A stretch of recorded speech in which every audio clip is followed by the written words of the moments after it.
नमस्कार, हमारी राय में आप सभी का स्वागत है। दोस्तों, अमेरिकी राष्ट्रपति डोनाल्ड ट्रंप कनाडा में G7 शिखर सम्मेलन को बीच में ही छोड़कर जब वाशिंगटन डीसी के लिए रवाना हो गए थे, तभी से कयास लग रहे थे कि क्या अब अमेरिका ईरान और इजराइल के जंग में सीधे उतरेगा। अमेरिका ने अब तक ईरान से सीधी लड़ाई का ऐलान तो नहीं किया है, लेकिन इजराइल और ईरान युद्ध के बीच ट्रंप ने ईरान के सुप्रीम लीडर खामनेई को लेकर अब तक का सबसे बड़ा बयान जो है वो दे दिया है, जो किसी लड़ाई से कम नहीं है। ट्रंप ने खामनेई का नाम लिए बगैर सोशल मीडिया पर सुप्रीम लीडर लिखते हुए पोस्ट किया। ट्रंप ने कहा है कि हम अच्छी तरह से जानते हैं कि तथाकथित सुप्रीम लीडर कहां छिपे हैं। वो एक आसान टारगेट हैं, लेकिन वहां सुरक्षित हैं। हम उन्हें मारेंगे नहीं, कम से कम अभी तो नहीं, मगर हम नहीं चाहते हैं कि मिसाइलें नागरिकों या अमेरिकी सैनिकों पर दागी जाएं। हमारा धैर्य खत्म होता जा रहा है। इसके बाद एक दूसरी पोस्ट में ट्रंप ने अनकंडीशनल सरेंडर लिखा है, यानी ट्रंप ने ईरान से बिना शर्त सरेंडर करने के लिए कहा है। इधर डोनाल्ड ट्रंप अयातुल्ला खामनेई को अभी नहीं मारने की बात कर रहे हैं और उधर ईरान पर हमला बोलने वाले इजरायली प्रधानमंत्री बेंजामिन नेतन्याहू कह रहे हैं कि खामनेई की मौत संघर्ष को बढ़ाने के बजाय उसे खत्म करने का काम करेगी। अलग अलग मीडिया रिपोर्ट्स से यह अनुमान लग रहा है दोस्तों कि इजराइल का बस चले तो वो आज खामनेई को मार दे, लेकिन अमेरिका ने अभी इस पर वीटो लगा रखा है, यानी अमेरिका की मंजूरी मिलने के बाद ही इजराइल इतना एक्सट्रीम कदम उठाएगा। इस बीच बेंजामिन नेतन्याहू और ईरान के निर्वासित क्राउन प्रिंस रजा पहलवी के बयानों से जाहिर हो रहा है कि इजराइल ने ईरान पर परमाणु हथियार बनाने से रोकने के नाम पर जो हमला बोला है वो असल में एक मुखौटा है। इसके पीछे असली वजह शायद ईरान में फिर से शाह के शासन को बहाल करना है। कहा जा रहा है कि इजराइल और अमेरिका के सपोर्ट से रजा पहलवी के लिए ईरानी गद्दी संभालने के लिए तैयारी शुरू हो गई है। रजा पहलवी ने एक सोशल मीडिया पोस्ट में ऐलान किया है कि ईरान के सुप्रीम लीडर खामनेई अंडरग्राउंड होकर छिप गए हैं और इस्लामिक गणराज्य ध्वस्त होने की प्रक्रिया में है। उन्होंने अयतुल्ला अली खामनेई की तुलना चूहे से कर डाली है। रजा पहलवी ने तेहरान में शासन परिवर्तन का आह्वान करते हुए कहा है कि इस्लामिक गणराज्य ढह रहा है और ईरानी लोगों के लिए ईरान को फिर से हासिल करने का समय आ गया है। उन्होंने इसे एक अपरिवर्तनीय क्षण बताया। उन्होंने लिखा, इस्लामी गणराज्य का अंत ईरानी राष्ट्र के खिलाफ उसके 46 साल के युद्ध का अंत है। अब उठने का समय है। ईरानी क्राउन प्रिंस ने लोगों को संबोधित करते हुए एक वीडियो भी पोस्ट किया है, जिसमें उन्होंने इसे ईरानी लोगों के लिए ऐतिहासिक मोड़ बताया और कहा है कि भविष्य उज्जवल है और साथ मिलकर हम इतिहास के इस तीखे मोड़ से गुजरेंगे।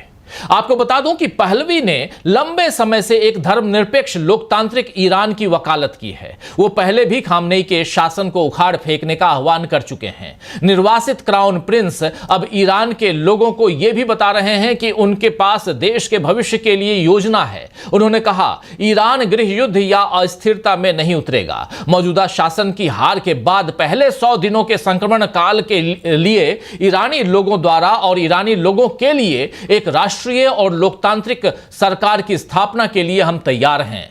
तो दोस्तों, ऐसा दावा पहलवी ने किया है। उन्होंने सेना, पुलिस और ईरानी कर्मचारियों को भी संदेश दिया और खामनेई के शासन से इन तमाम लोगों को अलग हो जाने को कहा है, यानी सेना, पुलिस और कर्मचारियों को अलग होने के लिए कहा है। आपको बता दूं कि रजा पहलवी ईरान के आखिरी शाह मोहम्मद रजा पहलवी के सबसे बड़े बेटे हैं। ईरान के आखिरी शाह मोहम्मद रजा पहलवी के शासन को 1979 की इस्लामिक क्रांति के दौरान उखाड़ फेंका गया था। पहलवी खानदान ने तब ईरान छोड़ दिया था और सत्ता अयतुल्ला रूहुल्लाह खुमैनी के हाथों में आ गई थी, जिन्होंने ईरान में इस्लामी गणराज्य की स्थापना की थी। सत्ता संभालने से पहले खुमैनी पेरिस में थे, क्योंकि अमेरिका से नजदीकी संबंधों का विरोध करने के चलते शाह ने उन्हें देश से निष्कासित कर दिया था। लेकिन जब शाह मोहम्मद रजा पहलवी को ईरान छोड़ना पड़ा तो फिर इस्लामी गणराज्य की स्थापना हो गई और शासन की बागडोर मौलवियों के हाथों में आ गई। इन्हीं मौलवियों में एक नाम अली खामनेई का भी था, जो बहुत कम समय में खुमैनी के सबसे करीबी सहयोगियों में शामिल हो गए थे। यह समझना यहां जरूरी है कि खुमैनी के बाद अयतुल्ला अली खामनेई आखिर इतने महत्वपूर्ण, इतने इंपॉर्टेंट क्यों हो गए। कि इजराइल और अमेरिका दोनों उनकी जान के पीछे पड़े हैं।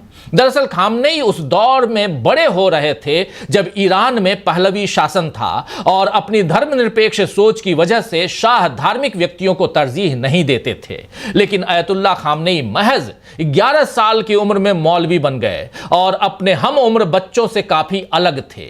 साल 2011 में बीबीसी संवाददाता जेम्स रेनॉल्ड्स ने ईरानी अमेरिकी लेखक मेहदी खालाजी का इंटरव्यू किया था, जो उस समय खामनेई की जीवनी पर काम कर रहे थे, जिसमें मेहदी खालाजी ने खामनेई के शुरुआती वर्षों से जुड़ा एक किस्सा साझा किया है। उन्होंने बताया कि जब खामनेई मौलवियों की पोशाक पहनकर अपने हम उम्र बच्चों के साथ सड़कों पर खेलते तो लोग उनका मजाक उड़ाया करते थे।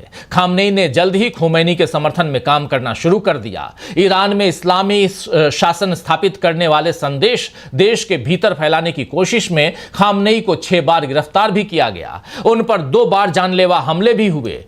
जब खुमैनी के हाथ में सत्ता आई तो खामनेई को देश का उप रक्षा मंत्री नियुक्त किया गया। इस दौरान उन्होंने इस्लामिक रिवॉल्यूशनरी गार्ड कोर यानी ITRGC को संगठित करने में अहम भूमिका निभाई, जो इस समय ईरान की सबसे शक्तिशाली संस्थाओं में से एक है। 1989 में जब खुमैनी की मौत हुई तो खामनेई को ईरान का अगला सुप्रीम लीडर नियुक्त किया गया। अब इसी सुप्रीम लीडर को इजराइल ने अपने निशाने पर रखा है। एक तरफ रजा पहलवी ने ईरान की जनता को संदेश दे दिया है कि जल्द ही खामनेई की सत्ता का अंत होगा, तो दूसरी तरफ बेंजामिन नेतन्याहू ने ईरानी आवाम को अंग्रेजी में सीधे संबोधित किया और ईरानियों से अपील की कि अब समय आ गया है जब वे शैतानी और दमनकारी शासन के खिलाफ उठ खड़े हों। नेतन्याहू ने कहा, इजरायली सैन्य अभियान आपके लिए आजादी हासिल करने का रास्ता साफ कर रहा है। यह पूरा घटनाक्रम बता रहा है दोस्तों कि खामनेई को किसी भी तरह रास्ते से हटाना इजराइल और अमेरिका का मिशन है।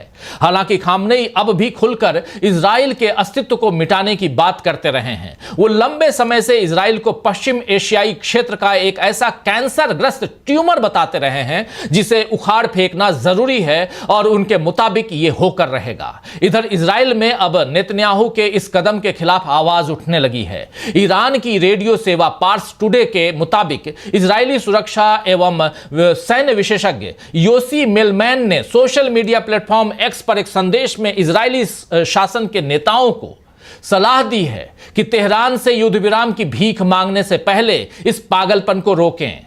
मेलमैन ने कहा है कि अगर हालात इसी तरह जारी रहे तो अंत में यह शासन ईरान से युद्ध विराम के लिए गिड़गिड़ाने को मजबूर हो जाएगा। मेलमैन ने जोर देकर कहा, शिया ऐतिहासिक रूप से पीड़ा सहन करने के लिए तैयार रहते हैं। मैंने उनकी बलिदान की इच्छा को याद किया, जैसा कि इराक के साथ 8 साल के युद्ध में देखा गया था। मेरी सलाह है कि हम नुकसान को कम से कम करें और इस पागलपन को रोकने के लिए अमेरिकी राष्ट्रपति डोनाल्ड ट्रंप के माध्यम से एक उचित समझौते का सहारा लें, नहीं तो हमें युद्ध विराम के लिए गिड़गिड़ाना पड़ेगा और ईरान मना कर देगा। वहीं अरब देशों में भी अब ईरान के समर्थन में माहौल बन चुका है। मिस्र के विश्लेषक कमाल हबीब ने कहा है कि यह ईरान के लिए एक अवसर है कि वो इस आपराधिक गिरोह को निर्णायक सजा दे, जो ये समझता है कि वो अपनी शर्तें थोप सकता है और इस क्षेत्र में एक कब्जाधारी के रूप में मौजूद रह सकता है। अगर इजरायली शासन इस ऐतिहासिक और बड़ी लड़ाई से बच निकला तो हम अपने देश में रहने की क्षमता खो देंगे। हमारी शांति और सम्मान की शर्त नेतन्याहू शासन की हार और विनाश है। वहीं इजराइल के अखबार हारिस ने ईरानी मिसाइलों के सामने अपनी वायु रक्षा प्रणालियों की विफलता को स्वीकार किया और काबिज शासन से तुरंत अपनी सैन्य दादागिरी और युद्ध भड़काने की कार्रवाई को समाप्त करने का आग्रह किया। हारिस ने लिखा, इजराइल की वायु रक्षा प्रणालियां ईरान के उन्नत मिसाइलों का मुकाबला करने में विफल रही हैं। इजरायली सेना और सरकार के कमांडरों को सबक लेना चाहिए और बेहद कठिन और अवांछित घटनाक्रम से बचने के लिए युद्ध को रोकना चाहिए।